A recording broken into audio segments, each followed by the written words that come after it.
The second church mentioned is Smyrna. It is one of the oldest cities in the world with a very eventful history. It is located about 40 miles north of Ephesus and is the only one of the 7 that still exists today as a major city, being the 3rd largest city in Turkey. It was a beautiful city and rivaled Ephesus for prominence in the region and was frequently referred to as the ornament of Asia. It has survived sieges, massacres, fires and plagues, but still stands today and has a higher Christian population than most other Turkish cities.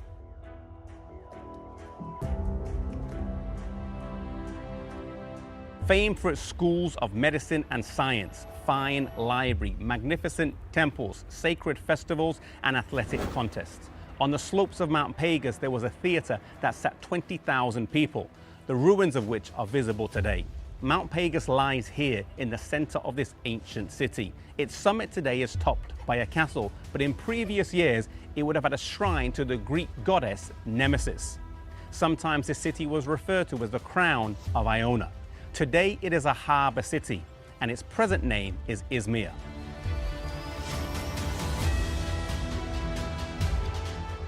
The name Smyrna means sweet smelling and is synonymous with myrrh.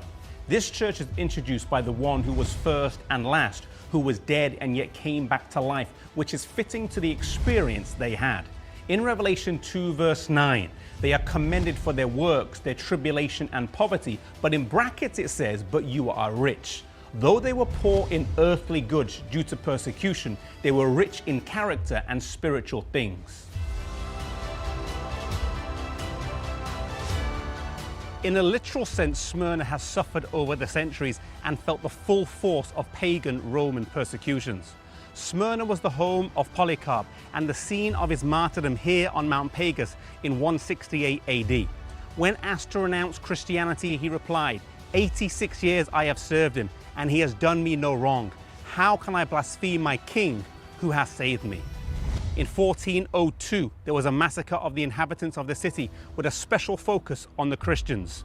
Smyrna was the last of the Christian cities to fall to the Turks, and when it finally fell in 1424, there was a special focus on killing the Christians. Also in 1922, many of the Smyrnian Christians were put to death.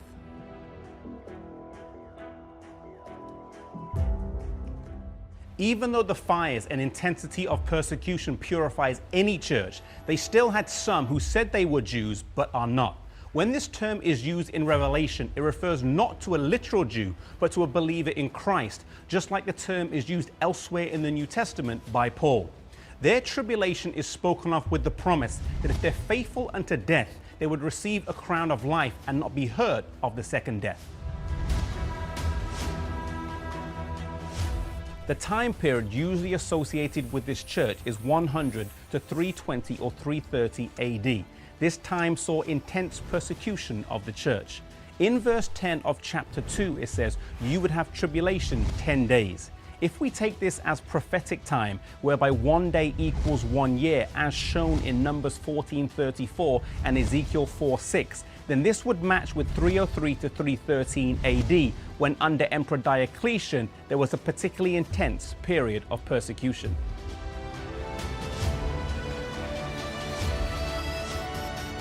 The church of Smyrna was agreeable and beautiful to Jesus.